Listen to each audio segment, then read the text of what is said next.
కడప జిల్లాలో మహానాడు కార్యక్రమం అంగరంగ వైభవంగా కొనసాగుతుంది. అయితే మనతో మాట్లాడడానికి సింగనమల ఎమ్మెల్యే శ్రావణి గారు ఉన్నారు. మేడం చెప్పండి, ఈరోజు జరుగుతున్నటువంటి మహానాడు ఎలా ఉండబోతుంది?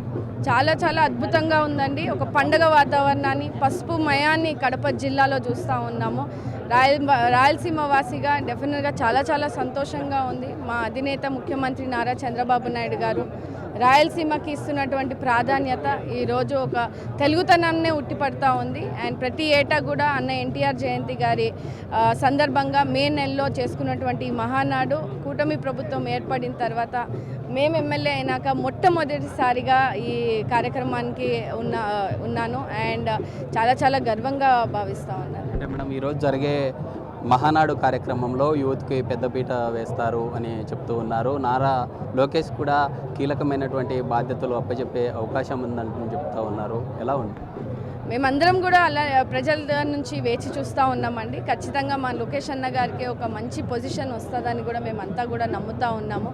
ఎందుకంటే గత 5 సంవత్సరాల అరాచక పరిపాలనను ఒక నాయకుడిగా ముందు ఉండి అన్ని రంగాల్లో జరుగుతున్నటువంటి ఇబ్బందులు స్వయంగా చూసి, ముఖ్యంగా కార్యకర్తల కష్టాన్ని ఆయన గ్రహించి ఈరోజు మా అందరికీ కూడా ఒక గొప్ప నాయకుడిగా నిల్చొని ఉన్నారు. ఖచ్చితంగా ఆయన గైడెన్స్తో ముందుకు వెళ్ళాలని మేమంతా కూడా క్యాడర్ అంతా భావిస్తూ ఉన్నాం. కాబట్టి ఖచ్చితంగా అధినేత గారి ఆశీస్సులు, క్యాడర్ సపోర్ట్తో డెఫినెట్గా లోకేష్ అన్న గారిని మంచి పొజిషన్లో చూస్తామని నమ్ముతున్నాం. రాయలసీమలో మొదటిసారిగా ఈ కడప కేంద్రంగా ఈ మహానాడు జరుగుతున్నటువంటి సమయంలో ఎలాంటి నిర్ణయాలు తీసుకున్నారు? రాయలసీమకు కూడా ప్రత్యేకమైనటువంటి అంశాలను ప్రస్తావించే అవకాశాలు ఉన్నాయని చెప్పి. ఖచ్చితంగా ఉన్నాయండి. మీరు గతంలో చూసుకుంటే ముఖ్యమంత్రి నారా చంద్రబాబు నాయుడు గారు 2014లో కియా అనే గొప్ప సంస్థను తీసుకొచ్చి రాయలసీమ వాసుల్లో ఉన్నటువంటి యువతను ఆదుకోవడం జరిగింది.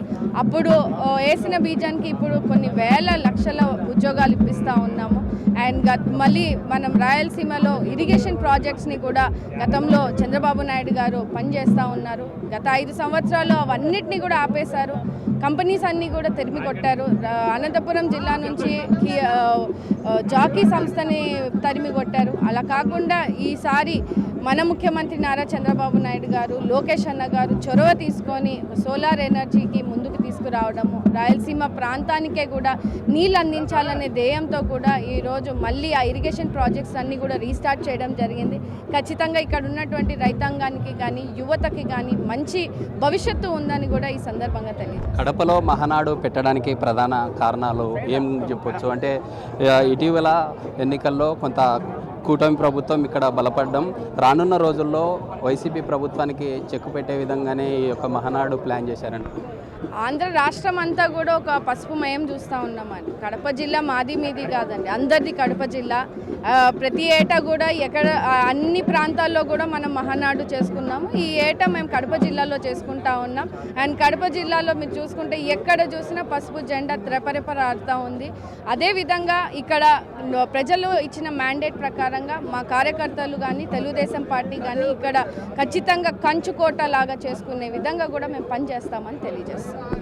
అయితే చూస్తూ ఉన్నాము, ఈ కడపలో జరుగుతున్నటువంటి మహానాడు కార్యక్రమానికి ప్రజాప్రతినిధులు కావచ్చు, పబ్లిక్ పూర్తి స్థాయిలో ఇక్కడికి చేరుకుంటున్నటువంటి పరిస్థితి. అయితే రానున్న రోజుల్లో ఖచ్చితంగా ఉన్నటువంటి కూటమి ప్రభుత్వం రానున్న రోజుల్లో కూటమి ప్రభుత్వం క్లీన్ షిప్ దిశగా ముందులు అడుగులు వేయబోతుంది. ఎలాగైనా ఖచ్చితంగా రానున్న రోజుల్లో కూటమి ప్రభుత్వానికే ప్రజలు పెద్ద పీటగా బీజం వేసే అవకాశాలు ఉన్నాయంటూ బండారు శ్రావణి తెలుపుతున్నటువంటి పరిస్థితి అయితే కనిపిస్తూ ఉంది. వీడియో జర్నలిస్ట్ రాజుతో శ్రీరామ్, బిగ్ టీవీ, కడప నుంచి.